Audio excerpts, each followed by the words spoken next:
The government locked up this reggae legend for a crime he never committed. What happened to him behind those prison walls is the reason he disappeared at the peak of his fame. Stick around to the end to discover the shocking song he wrote in his cell that authorities banned because its message was too dangerous for them to hear. Neville O'Reilly Livingston, known to the world as Bunny Wailer, was not born a revolutionary. He was born a boy in a modest but deeply rooted neighborhoods of Kingston, Jamaica, a youth who would grow into manhood surrounded by hardship, sound systems, Rastafarian elders, and the restless energy of a country still shaking off the chains of colonialism. Yet destiny has strange ways of molding certain individuals. For some, the defining moment is an unexpected triumph. For others, it is a profound injustice that burns so deeply into their soul it transforms them forever. For Bunny, that turning point came not through applause, nor through acclaim, but through the cold clang of prison gates closing behind him in 1967. That unjust sentence, delivered upon a man who carried no contraband, who had committed no true crime, would alter the very chemistry of his being and carve into him the hardness, suspicion, and fiery conviction that would define his music, his character, and his legacy. The Wailers had already begun their climb toward recognition by the mid-1960s. Alongside Bob Marley and Peter Tosh, Bunny was part of a trio that had been recording for Coxsone Dodd Studio One, delivering hits that pulsed through the ghettos of Kingston like lifeblood.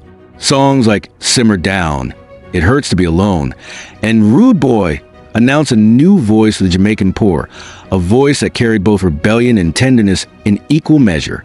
Yet behind those melodies lurked constant struggle. Payment was meager, exploitation was rampant, and the young singers were constantly locked in battles with producers who pocketed profits while the artists were left with scraps.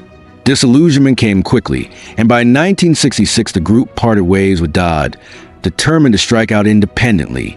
It was a year of transformation, not only for their careers but for their spirits.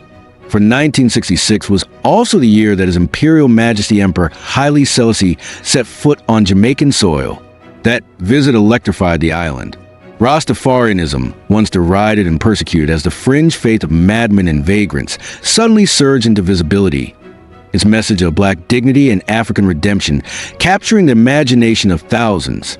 The Wailers were swept into this current, their music evolving from simple ska melodies into deeper, more conscious expressions of faith and defiance. Bunny, Bob, Peter, and Rita Marley came under the wing of Rastafarian elder Mortimer Plano. At his yard in Trenchtown, they absorbed the liberty of the faith, communal cooking of Ital food, long reasonings under the glow of kerosene lamps, and the sacramental smoking of the holy herb. Those nights gave birth to new lyrics, new visions, and a sharper sense of purpose. But while Bob and Rita seemed enthralled by Plano's leadership, and while Peter embraced the militant edge of Rasta reasoning, Bunny carried a streak of suspicion. He was never one to bow blindly to another's authority. Often, while the others gathered at Plano's meetings, Bunny would choose instead to spend his nights at the yard of Vincent Tata Ford, a close friend of the group who operated a soup kitchen for Kingston's poor. It was at Tata's yard that fate set the trap that would ensnare Bunny. On a fateful Friday night, the Jamaican police raided Tata's yard. It was the late 1960s, and the government under Prime Minister Hugh Shearer had unleashed a war on the herb.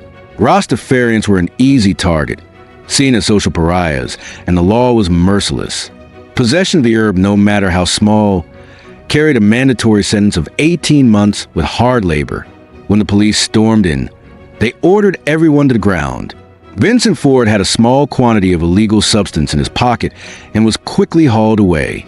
Bunny was searched thoroughly and nothing was found. Yet innocence meant nothing in that climate. Being present in the wrong place, at the wrong time, among the wrong company was enough. Bunny was charged with possession, despite the absence of evidence. In a courtroom where Rastafarians were presumed guilty before uttering a word, he was sentenced to 14 months in prison.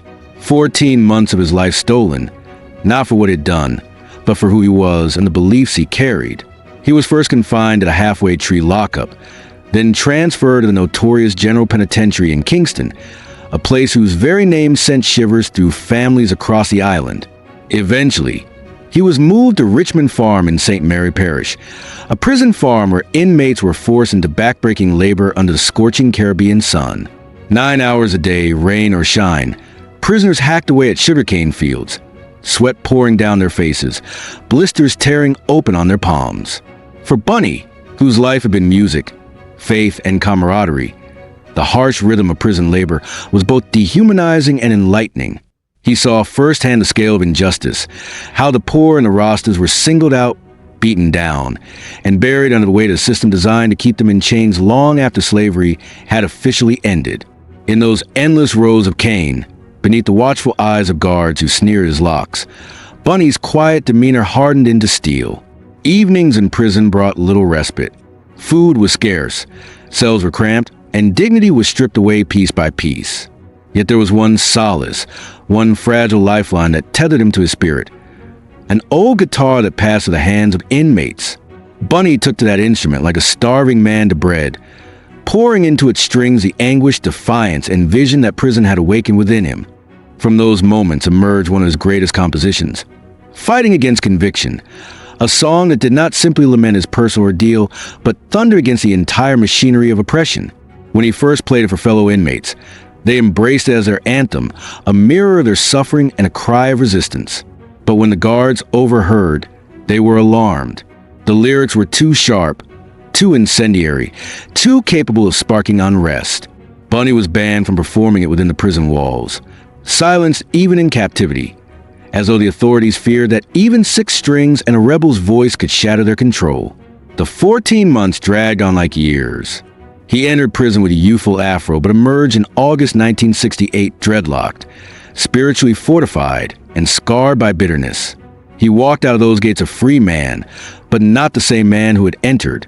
He carried a new suspicion of authority, a deep mistrust of outsiders, and a fiery sense of independence that would follow him for the rest of his days.